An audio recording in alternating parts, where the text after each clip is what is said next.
ಉಪಸಮರ ಗೆದ್ದು ಬೀಗಿದ ಕಾಂಗ್ರೆಸ್ ಪಾಳೆಯಕ್ಕೆ ಈಗ ಸಂಪುಟ ಸರ್ಜರಿಯ ಸಂಕಟ ಶುರುವಾಗಿದೆ. ಈಗ ಆಲ್ರೆಡಿ ಸಂಪುಟ ಪುನರ್ರಚನೆಗೆ ಹೈಕಮಾಂಡ್ ಸೂಚನೆಯನ್ನ ನೀಡಿದ್ದು ಸಿಎಂ ಸಮಯವನ್ನ ಕೇಳಿದ್ದಾರೆ. ಹೀಗಾಗಿ ಬೆಳಗಾವಿ ಅಧಿವೇಶನದ ಬಳಿಕ ಸಂಪುಟ ಸರ್ಜರಿ ಫಿಕ್ಸ್ ಅಂತಾನೆ ಹೇಳಲಾಗ್ತಾ ಇದೆ.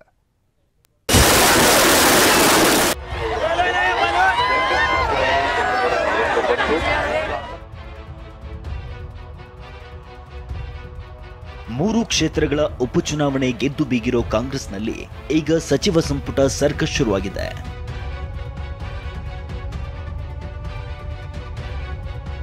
ಬೆಳಗಾವಿ ಅಧಿವೇಶನದ ನಂತರ ಸಂಪುಟ ಪುನರ್ರಚನೆ. ತಿಂಗಳ ಹಿಂದೆಯೇ ಸೂಚನೆ ಕೊಟ್ಟಿದ್ದ ಹೈಕಮಾಂಡ್. ಬೆಳಗಾವಿ ಅಧಿವೇಶನದ ಬಳಿಕ ಸಂಪುಟ ಪುನರ್ರಚನೆ ಬಹುತೇಕ ಫಿಕ್ಸ್ ಎನ್ನಲಾಗ್ತಿದೆ. ಈಗಾಗಲೇ ದೆಹಲಿ ಮಟ್ಟದಲ್ಲಿ ಕೆಲವು ಶಾಸಕರು ಲಾಬಿ ನಡೆಸಿದ್ದು, ವೈಯಕ್ತಿಕವಾಗಿ ದೆಹಲಿಗೆ ತೆರಳಿ ಹೈಕಮಾಂಡ್ ನಾಯಕರನ್ನ ಭೇಟಿಯಾಗಿ ಚರ್ಚೆ ನಡೆಸಿದ್ದಾರೆ. ಇನ್ನು ತಿಂಗಳ ಹಿಂದೆಯೇ ಕಾಂಗ್ರೆಸ್ ಹೈಕಮಾಂಡ್ ಸಂಪುಟ ಪುನರ್ರಚನೆಗೆ ಸೂಚನೆ ಕೊಟ್ಟಿತ್ತು. ಆದರೆ ಹೈಕಮಾಂಡ್ ಬಳಿ ಸಿಎಂ ಸಮಯ ಕೋರಿದ್ರು ಎನ್ನಲಾಗಿದೆ. ಖಾತೆ ಬದಲಾವಣೆ ಚರ್ಚೆ ಇದೆ ಎಂದ ಜಾರಕಿಹೊಳಿ. ಈಗಾಗಲೇ ಸಂಪುಟ ವಿಸ್ತರಣೆ ಅಥವಾ ಪುನರ್ರಚನೆ ಬಗ್ಗೆ ಕಾಂಗ್ರೆಸ್ ಹೈಕಮಾಂಡ್ ಸಿಎಂ ಹಾಗೂ ಕೆಪಿಸಿಸಿ ಅಧ್ಯಕ್ಷರೊಂದಿಗೆ ಚರ್ಚೆ ನಡೆಸಿದೆ.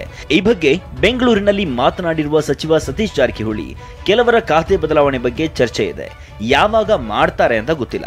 2 ವರ್ಷ ನಾನು ಸ್ಥಾನ ಬದಲಾವಣೆ ಮಾಡಬೇಕು ಅಂತ ಹೇಳಿಲ್ಲ. ಆದರೆ ದೆಹಲಿಯಿಂದ ಲಿಸ್ಟ್ ಬಂದ್ರೆ ಎಲ್ಲರೂ ಬದಲಾಗಬೇಕು ಅಂದಿದ್ದಾರೆ. ಸುದ್ದಿ ಇದೆ ಮಾಡ್ತಾರಂತ, ಯಾವಾಗ ಮಾಡ್ತಾರ ಗೊತ್ತಿಲ್ಲ, ಒಟ್ಟು ಮಾಡ್ತಾರೋ ಸುದ್ದಿ ಇದೆ. ಮಾಡಬೇಕು, ಕೆಲವ್ರನ್ನ ಬದಲಾವಣೆ ಮಾಡಬೇಕು, ಖಾತೆ ಬದಲಾವಣೆ ಮಾಡೋದು ಚರ್ಚೆ ನಡೀತಾ ಇದ್ದಾರೆ. ಅದು ಯಾವಾಗ ಆಯ್ತು ಅಂತ ಗೊತ್ತಿಲ್ಲ. ಅದನ್ನೆಲ್ಲ ಮುಂದುವರಿಸಬೇಕು, ಮಾಡದೇನೂ ಇರಬಹುದು.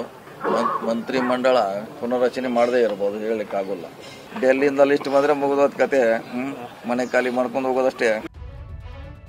ಎಲ್ಲ ಸಿಎಂ ಹೈಕಮಾಂಡ್ ನಿರ್ಧಾರ ಎಂದ ಪರಂ. ಸಚಿವ ಸಂಪುಟ ಪುನಾರಚನೆ ಬಗ್ಗೆ ಬೆಂಗಳೂರಿನಲ್ಲಿ ಮಾತನಾಡಿದ ಗೃಹ ಸಚಿವ ಡಾಕ್ಟರ್ ಜಿ ಪರಮೇಶ್ವರ್, ಸಚಿವ ಸಂಪುಟ ಪುನಾರಚನೆ ಮುಖ್ಯಮಂತ್ರಿಗೆ ಬಿಟ್ಟ ವಿಚಾರ.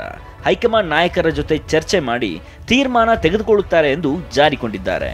ಮುಖ್ಯಮಂತ್ರಿಗಳು ಸಂಪುಟ ಪುನರಚನೆ ವಿಚಾರದಲ್ಲಿ ಇದು ಅವರಿಗೆ ಬಿಟ್ಟಿರುವಂಥದ್ದು. ಅವರು ಪ್ರದೇಶ ಕಾಂಗ್ರೆಸ್ ಸಮಿತಿ ಅಧ್ಯಕ್ಷರನ್ನು ಕನ್ಸಲ್ಟ್ ಮಾಡಿಕೊಂಡು ಮಾಡ್ತಕ್ಕಂಥ ಪದ್ಧತಿ. ಅವರಿಬ್ಬರು ಯಾವ ತೀರ್ಮಾನಗಳು ತಗೊಳ್ತಾರೆ ನಮ್ಗೆ ಗೊತ್ತಿಲ್ಲ. ಹೈಕಮಾಂಡ್ನವ್ರ ಜೊತೆ ಚರ್ಚೆ ಮಾಡಿ ಮಾಡಬೇಕು.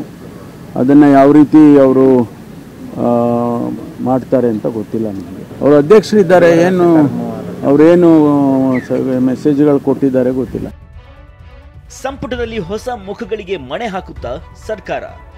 ಸಚಿವ ಸಂಪುಟ ವಿಸ್ತರಣೆ ಕುರಿತು ಯಾವುದೇ ಬೆಳವಣಿಗೆ ಇಲ್ಲ. 2 ವರ್ಷದ ಬಳಿಕ ಸಂಪುಟ ಪುನಾರಚನೆ ಮಾಡಿದ್ರೆ ಸೂಕ್ತ ಅಂತ ಶಿವಮೊಗ್ಗದಲ್ಲಿ ಆರೋಗ್ಯ ಸಚಿವ ದಿನೇಶ್ ಗುಂಡೂರಾವ್ ಹೇಳಿದ್ದಾರೆ. ನಾವೇ ಇರಬೇಕು, ಇನ್ನೊಬ್ರು ಬರಬಾರ್ದು ಅಂತೇನಿಲ್ಲ. ಬೇರೆಯವರಿಗೂ ಅವಕಾಶ ಸಿಗುತ್ತೆ, ಎಲ್ಲರೂ ಸಿದ್ಧರಾಗಿರಬೇಕು ಅಂದಿದ್ದು, ಸರ್ಕಾರ ಹೊಸ ಮುಖಗಳಿಗೆ ಮಣೆ ಹಾಕುವ ಸಾಧ್ಯತೆ ಇದೆ ಎನ್ನಲಾಗಿದೆ. ಸಂಪುಟ ವಿಸ್ತರಣೆ ಬಗ್ಗೆ ಏನು ಸದ್ಯಕ್ಕೆ ಡೆವಲಪ್ಮೆಂಟ್ ಏನಿಲ್ಲ, ಅದ್ರದ್ದು ಸದ್ಯಕ್ಕೆ ಡೆವಲಪ್ಮೆಂಟ್ ಇಲ್ಲ. ಈಗ 2 ವರ್ಷ ಒಂದು ಅವಧಿ ಆದ್ಮೇಲೆ ನಂತರ ಒಂದು ಏನಾದರೂ ಪುನರ್ರಚನೆ ಆಗುವಂಥದ್ದಕ್ಕೆ ಮಾಡಿದ್ರೆ ಒಳ್ಳೆಯದೇ ತಾನೇ. ಇನ್ನು ಬೇರೆಯವರು ಇರ್ತಾರೆ, ಅವ್ರಿಗೂ ಅವಕಾಶಗಳು ಸಿಗಬೇಕು. ಸೊ ಅದನ್ನು ಮಾಡ್ತಕ್ಕಂಥದ್ದಕ್ಕೆ ಅವರು ಆ ಒಂದು ನಿಟ್ಟಿನಲ್ಲಿ ಹೇಳಿರ್ತಾರೆ. ನಾವು ಎಲ್ಲರೂ ಕೂಡ ನಾವೇ ಇರಬೇಕು, ಇನ್ನೊಬ್ಬರು ಬರಬಾರ್ದು ಅಂತೇನಲ್ಲ. ಸೊ ಅದಕ್ಕೋಸ್ಕರ ಎಲ್ಲರೂ ತಯಾರಾಗಿರಬೇಕು. ನಾಳೆ ಸಂಜೆ 6 ಗಂಟೆಗೆ ಸಿಎಂ ಸಿದ್ದರಾಮಯ್ಯ ದೆಹಲಿಗೆ ಪ್ರಯಾಣ ಬೆಳೆಸಲಿದ್ದಾರೆ. ನಾಳೆ ದೆಹಲಿಯಲ್ಲೇ ವಾಸ್ತವ್ಯ ಹೂಡಲಿರೋ ಸಿಎಂ ಶುಕ್ರವಾರ ಕೇಂದ್ರ ಸಚಿವರನ್ನ ಭೇಟಿಯಾಗಿ ಬಳಿಕ ಎಐಸಿಸಿ ಕಚೇರಿಗೂ ಭೇಟಿ ನೀಡಲಿದ್ದಾರೆ. ಈ ಎಲ್ಲಾ ಬೆಳವಣಿಗೆಗಳ ನಡುವೆ ಸಿಎಂ ದೆಹಲಿ ಪ್ರವಾಸ ಅತ್ಯಂತ ಕುತೂಹಲ ಮೂಡಿಸಿದೆ. Bureau report, TV9.